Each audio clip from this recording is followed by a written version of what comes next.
and salutations to you, Akim, that's out there listening. Push forward this word with sincerity. And if you, Akwan, as well, that's listening with sincerity. I'm Brother Makhat from the camp, General Montreal, joined with and I'm the brother Zabak. Yeah, so, just floating the spirit, right? A topic we want to touch on is the fact that World War III, the words and Louder.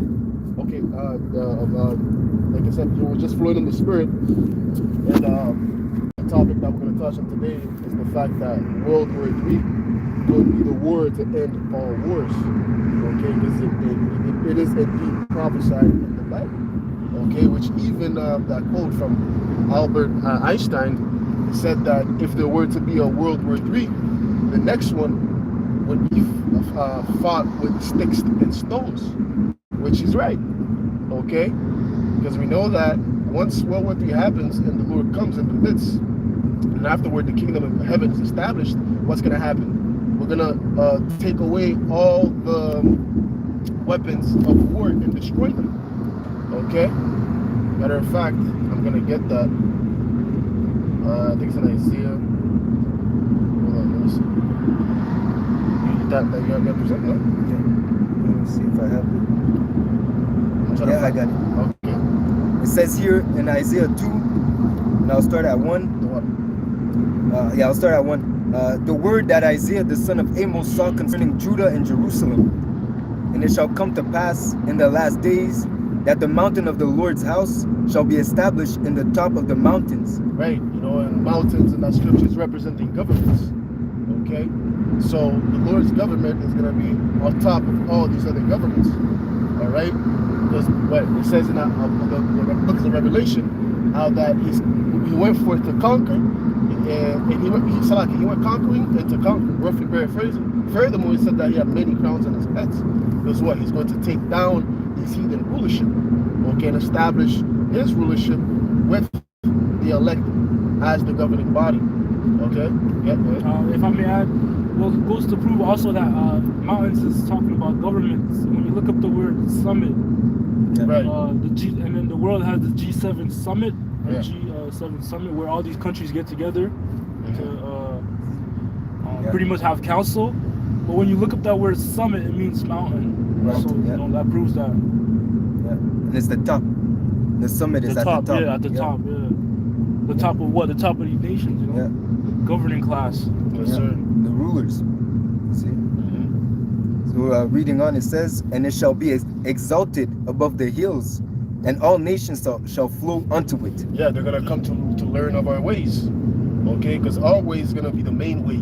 All right, it's not gonna be any heathen following their own customs, right? Worshiping their own gods. No. Okay, and that day, only Yahweh Ba'ashmi Yahushua will be worshipped. Okay? But quick jump in. And the Lord shall be king over all the earth. And that day, there shall be one Lord and his name one. Yeah. That's exactly it. That's in the kingdom. Okay, because we know right now there's multiple gods. Moab has his own gods, which is money. Okay, Elam has their own gods, worshiping calves and shit. Ishmael got Allah, right? All these other gods, once the kingdom is established, gonna be out the window, man. Yeah. Okay, it's only gonna be our power, and the heathen's gonna have to come to us to learn of always. Okay, because scriptures say what? We're gonna be a nation of priests unto them. We're gonna be their We're gonna be the mediator to them to our power. That's it. Okay. That's all. Okay. Isaiah 32:1. Behold, a king shall reign in righteousness. Right. That's referring to Yahweh Shai. Okay. Isaiah 9 goes into how his government is going to be in righteousness and how that there's going to be no end to it. Okay. Yeah. It says, and princes shall rule in judgment. Who are those princes? That's us. Okay. It's within our name. You know what I'm saying? Israel. Yashra Allah in the Hebrew, which means what? He, prince of the power. Okay, so we're gonna rule judgment, man, because we're gonna be the judges in the world to come. Okay, we're natural born leaders, man, because the Lord made us first to be the leaders of these people, man.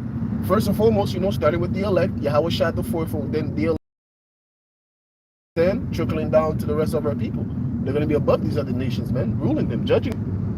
Okay, there's more. That's it. Okay, keep it going. Going back to Isaiah 2 and 3.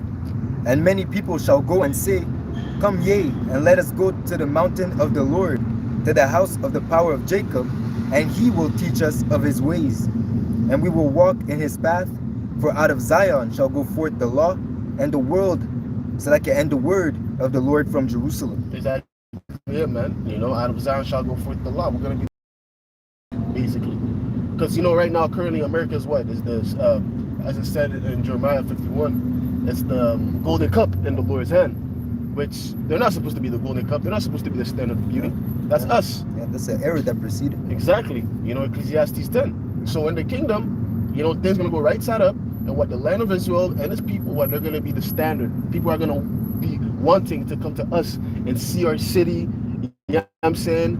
For us to teach us them different things And learn. Like, if I may add, the Queen of Sheba, what she did with King Solomon, that's what the people are going to be doing. Yes. They're going to come to pretty much learn, but also like see, you know, because brothers are going to be on a different level, you know. Right. So there's going to be different things each and every brother is into, that these nations are going to marvel at it, you know. They're going to, let's go see this, let's go see that. Yep. They're also going to bring things. Yes. Offerings. Yeah. Be a disrespect to come empty-handed. What? Yeah. That's disrespectful, bro. You know, heads have to drop. Come to see the king without gifts. Yeah. It's a custom for you when you come to see the king. You bring gifts. You know, you don't just come empty-handed. You know, it shows you have a lack of education. You're stupid. You know. Yep. And that's even in the law, no? Like the Passover, you have to bring something. Yes. Those are our customs, man. Showing, you know, the hospitality spirit, that spirit of showing kindness. Yeah. To the Israelites, you know? Yeah, even now, within different Jake families, when they're having like a party or whatever, Christmas party or something, you know, they bring something. They bring a plate, some wine, whatever. They just make sure they bring something. You don't just come empty-handed. If you do, they're gonna be talking shit in the midst of the food. You know, this guy came in with nothing, you know, when the liquor, he just came to eat. You know, you feel a bit ashamed and shit. Niggas still munching on this shit food, you know. But you know it's a disgrace. So that's it. It's scary. Reading on, it says here, that's the point here. It says here, verse 4, and he shall judge among the nations, and shall rebuke many people, and they shall beat their swords into plowshares, and their spears into pruning hooks. Nations shall not lift up swords against nations, neither shall they learn war anymore. That's it. So the quote that Albert Einstein said, "We're with me." The next one, Father sticks and stones. Is it mutual? Because we just read it. Was the kingdom's established what? Swords, all these things, these guns. Okay, they're going to be done away with. Rather, we're going to be investing in what? Agriculture. Plowshare is a tool that you should utilize for what? Agriculture. So, and with the pruning hook. You know? Because the sword brings death. Right? But the plowshare and the pruning hook that brings life. You know what I'm saying? The plants, food to eat. You know, that's what our kingdom's going to be about. You know what I'm saying? Even in Ezekiel, it speaks about how we're going to gather up all the weapons and burn them up. You know? So this is the last war. You know what I'm saying? And we're seeing it, you know, the tensions being moved up, man. Alright? Isaiah 9 and verse 5, for every battle of the warrior is with confused noise and garments rolled in blood. But this shall be with burning and fuel of fire. Exactly. Alright? Every battle is what? With confused noise. Because you look at ancient battles and ancient battles. Right? You know, they will face one another, look towards one another, you scream, you know, with their swords, their lance. Right? But now, this fight that we're gonna have is gonna be with buttons. Okay? Pressing buttons to shoot missiles. Okay? Having remote control of the drone to drop a pocket or whatnot. You know, so this is different. This is the three, man. Okay? Because even these global leaders, they know that most of those missiles are shot, but they're still going back, man. Right? There's the term called MAD. Okay? Mutual assured destruction. Alright? This nation has nuclear capability. This nation has nuclear capability. If one shoots it, the other one's gonna have to shoot. And the friend's gonna have to shoot. So it's done. You know? And once those buttons are pressed, there's no going back, man. Okay? And that's gonna be the end of America. Yeah. It's gonna be the end of this wicked kingdom, well, the fall of America, and then from that point, Yahushua is gonna return, and then he's going to establish righteousness. Just to read on pertaining to Isaiah 9, I'll jump up to the point at verse 7, and this is pertaining to Yahushua. Of the increase of his government and peace, there shall be no end. Okay, so if peace is increasing, that means that there won't be war. Yes. Okay, upon the throne of David and upon his kingdom, to order it and to establish it with judgment and with justice for henceforth, even forever. The zeal of the Lord of hosts will perform this. Yeah, the zeal of the Lord Yahushua. He's the one that's going to perform this, man. You know what I'm saying? No more war, bro. This war is unprofitable, But in this world, it's profitable for Esau because he gets money off of it. But this world right here, man, yeah, you're gonna get all that money, but you're going straight into slavery, my nigga. You're going straight into slavery right after, right? Right. But like I said, in the grand scheme of things, really, this righteous society, war's not profitable. It's like, you lose resources, okay? Your young men, they go out to die. Yeah, the people suffer. The people suffer. It can lead to famine. Like, bro, it's not profit. That's why the scripture says what? When the kids go to war, they count the cost. Yeah. To see that's sufficient. So that, they can conquer their enemies, man. Yeah. There'll be a lot of, political talks, councils before they actually go in and engage in the physical attack first. Yeah, it's not just for fun. Yeah. You gonna say something? No. And everything pertaining to prophecy too, because even in a sense pertaining to the Lord, he's allowing Esau Edom to do all his madness, but he has set up a time that he is going to return, that he's going to give the green light to Yahushua. So in a sense, he's counting the cost not to see if he's going to win, he's just counting the cost to let prophecy play out. Yeah. You see? Because the Lord had already established, he had measured the times. He had measured the times, so everything had to go according to his word, according to his will. Okay? I got some more quick? Yep. This is Ezekiel 39 and verse 8. It says, Behold, it is come, and it is done, said the Lord power. This is the day whereof I have spoken. And they that dwell in the cities of Israel shall go forth, they shall set on fire and burn the weapons, both the shields, and the bucklers, and the bows, and the arrows, and the handstaffs, and the spears, and they shall burn them with fire 7 years. So once again, we're going to burn up the weapons of war. Okay? There's not going to be any weapons, bro. No more tanks, no more jet firefighters or whatever. Okay? No more nuclear missiles. Because all the nuclear missiles that's currently on the earth and that's still being produced, they're all going to be shot. Because they're being built for a purpose. Yep. Not just just be there and waste up space. That's the weapons of the Lord's indignation. Like this, It's not gonna be like in the Planet of the Apes. They had one last missile. Right. They had one last missile that the people were worshiping. They called them their gods. Yeah. Because again, Esau Edom, he actually worships the sword. Okay, because he's a demon. Yeah. So I'm gonna get this too in Isaiah, Jeremiah 50 and verse 25. It says, The Lord hath opened his armory, and hath brought forth the weapons of his indignation. For this is the work of the Lord of hosts in the land of the Chaldeans. Okay, and the weapons of his indignation, once again, is those nuclear missiles. Backing up the point I said earlier of how that all these missiles will be shot. Okay, and indignation was into what? Righteous anger. Because the Lord is fed up with this place, man. Yeah. The land of the Chaldeans was referring to what? America. That land will be completely decimated. Okay? I want to get this to in Revelation. Holding on the point of World War III, because the Lord's going to come in the midst of that. Okay? That's when the war's going to end right there. Okay? So this Revelation 12 in verse 7, it says, And there was war in heaven, Michael and his angels fought the dragon, and the dragon fought and his angels. Yep. Okay? Go ahead. Yeah, and that the dragon represents Esau and his army. Okay? And Michael represents the armies of the celestial army. Okay, with the celestial vehicles, the so-called UFOs. Okay, so they're gonna fight Esau and his military might and his jets and his military might versus the celestial force. Yes, sir. It says, and prevail not. And prevail not, because they're gonna lose. Yep. Okay, their horses is flesh and not spirit. Okay, they're limited. Okay, they're fighting against a power that has no that fights that is not limited by the reality of our by our reality. Yes. You see, the laws that we are subject to, gravity,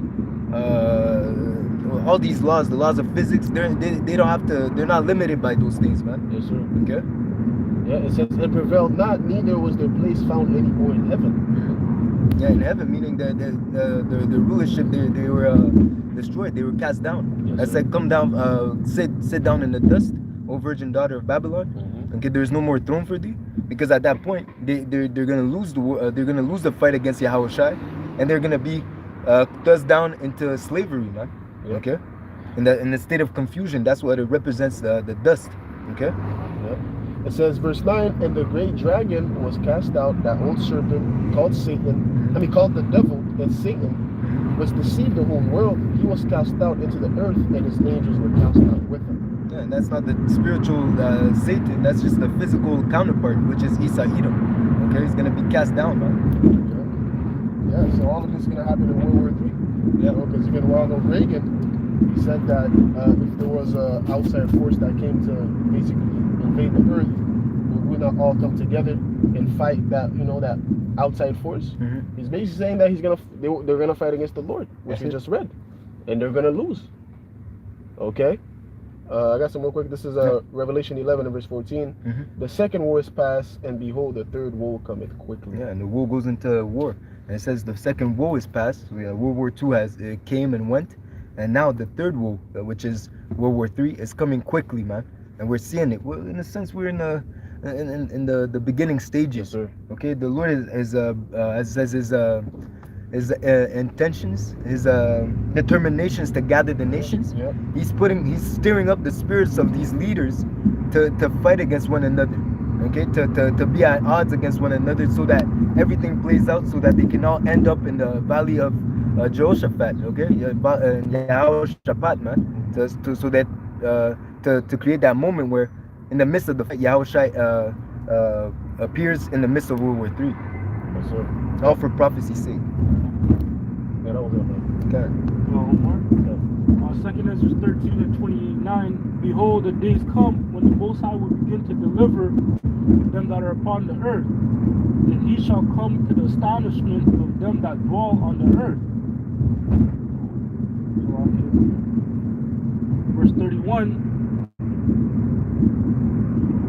It says, and one shall undertake to fight against another, one city against another, one place against another, one people against another, and one realm against another. Yeah, well, go ahead. And we're gonna see that one realm against another. You know, the celestial realm with the angels, and then against the physical realm. Yeah. What we just read in Revelation, the 12th chapter. Yeah. You know, those are gonna clash. And we know, like the brother said, the spiritual realm is literally way stronger than the physical realm. They can't even be put on the same scale. No. Okay, the brother quoted Isaiah, the 31st chapter, how that, the horses of Egypt are flesh, not spirit. You know? Yeah, and there's a reason why it's they said one realm against another realm. They quoted that at the end, because that's going to be the final fight. Okay, because they're going to fight within themselves. But then when Yahweh Shai appears, that's over. heavy. That's the last battle. Yeah, that's the final boss. Yes, Okay. sir. There more. You see? That's right. You know, because if That's you right. could read that again. Yep. It says, and one shall undertake to fight against another. One against another, that's the small conflicts. Okay, neighbor against neighbor, friends against friends. One city against another. Okay, the what's it called, civil wars. Mhm. Okay, One place against another. again, interactions, conflicts between a city and another city. It says one people against another. Race wars. Okay, race wars. Countries. Yeah. You see. It says and one realm against another. Fire. So again, the realm that's the spiritual realm and the physical realm. Okay, against another, that's the final conflict. Okay, and after that fight, righteousness is going to be established, because again, Yahweh Shai will take the crowns of many people. Oh shit. Yes, sir. You Good. Yeah. We're gonna close it off there, man. You know, Yeah. the point was made. Get into our destination. Hey, so we're gonna close it off there by giving all the praise and glory. To Yahweh, Ba'ashem, Yahushai, Ba'ashem, Achakodash. Lord willing, this lesson was edifying. Until next time, we're gonna say shalom. Shalom, shalom.